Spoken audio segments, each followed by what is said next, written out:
Okay, just a sidetrack. Obviously, you've been with Joss Whedon lots of times. So, what's your favorite Firefly character?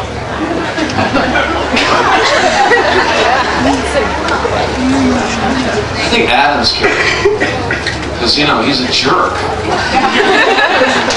But then you need him. But then he's not such a jerk, you know?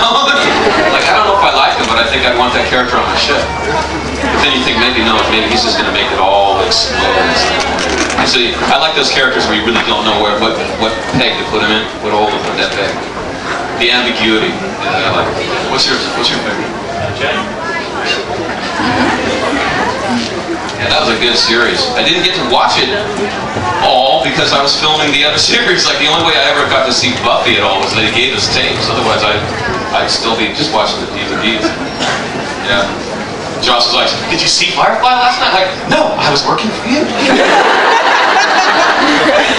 Hi. A question about comics books. What do you think about Spike after the fall? Oh, I like it. I think it's cool. What's he moved into Playboy Mansion and stuff? Is that right? Yeah, that was good. I always find it's kind of funny in the comic books because it draws Spike so good looking, and there's a good story behind that.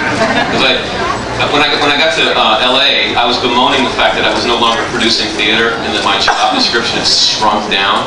And I mistakenly thought that if I started writing again, I could get some of that control back.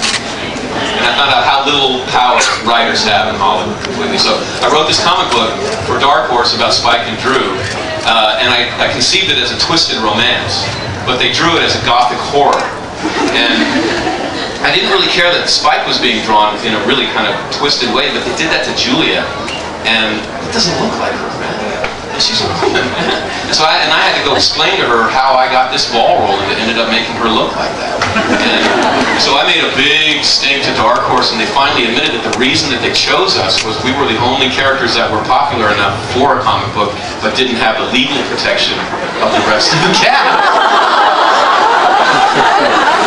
But to his credit, man, the Dark Horse guy admitted it, you know, he wasn't lying about it.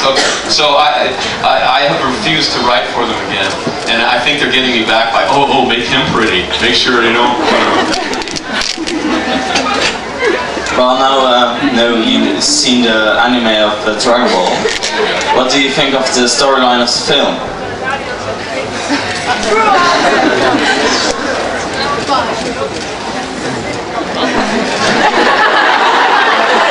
It's hard, man, because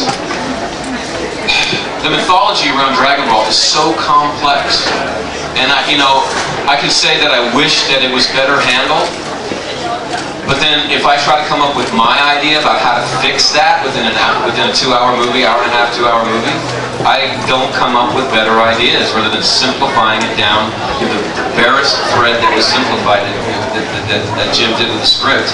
But as my son said, a little less Chinese pep talks would have been good. Yeah. Okay. This is the last question. Yeah, really.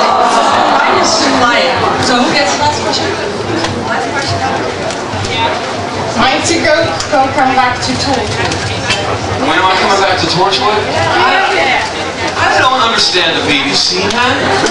It's like, hi, with the BBC, we have a worldwide hit. Everyone wants to watch the show Torchwood. Let's only do 5 episodes next season. That's a good idea. I don't get that. Within the 5-episode arc that they wrote for this season, they don't have a place for the character.